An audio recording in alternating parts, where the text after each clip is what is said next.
Georgia regulators say dramatically over-budget nuclear plant can move forw.ard.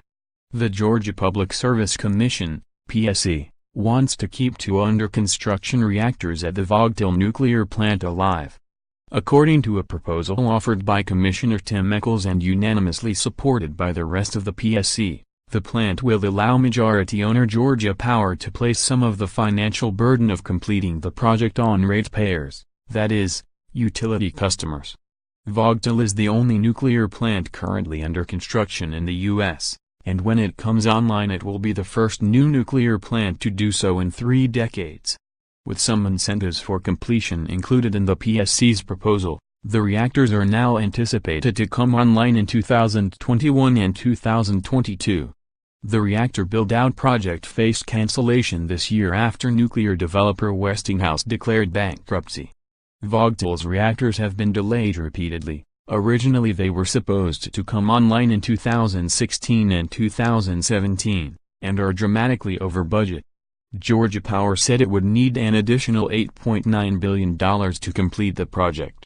But Toshiba, the parent company that owns Westinghouse, recently paid the owners of Vogtle a guarantee of $3.68 billion. So the Georgia PSC approved a cost request of just $7.3 billion.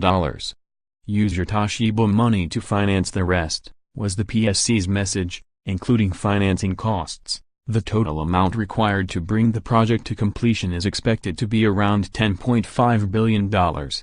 Further reading: nuclear giant Westinghouse files for bankruptcy after costs skyrocketed that will bring the total cost to build the 2 new Vogtle reactors to more than $25 billion. The new reactor construction was approved in 2006.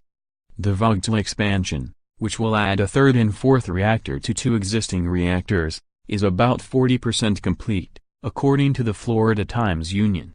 Its counterpart, the Summer nuclear expansion, also aimed to add 2 reactors to an existing 2-reactor plant in South Carolina. But that expansion was only 35% complete when Westinghouse declared bankruptcy.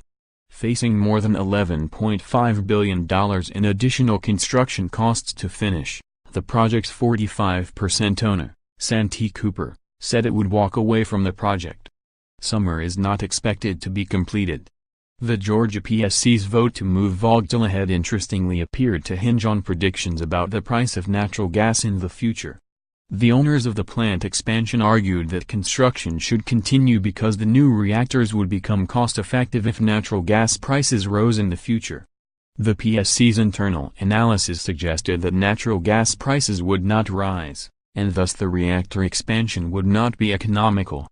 Everyone agrees that both analyses depend heavily on the forecast of future natural gas prices, and we all agree we have no crystal ball on that, wrote Commissioner Echols in his proposal.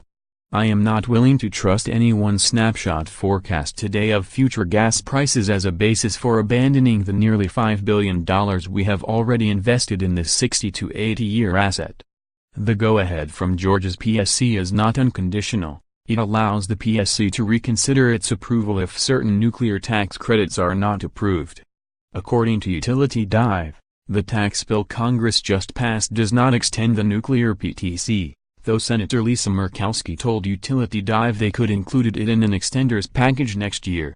To ensure that these reactors stay on deadline, the PSC's provision reduces the return on equity the Vogtle owners can collect every month after June 1, 2021 for Reactor 3 and June 1, 2022 for Reactor 4. The proposal also authorized an additional 5 megawatts of community solar to be sited at Vogtle due to the need to continue to develop other carbon-free sources of generation.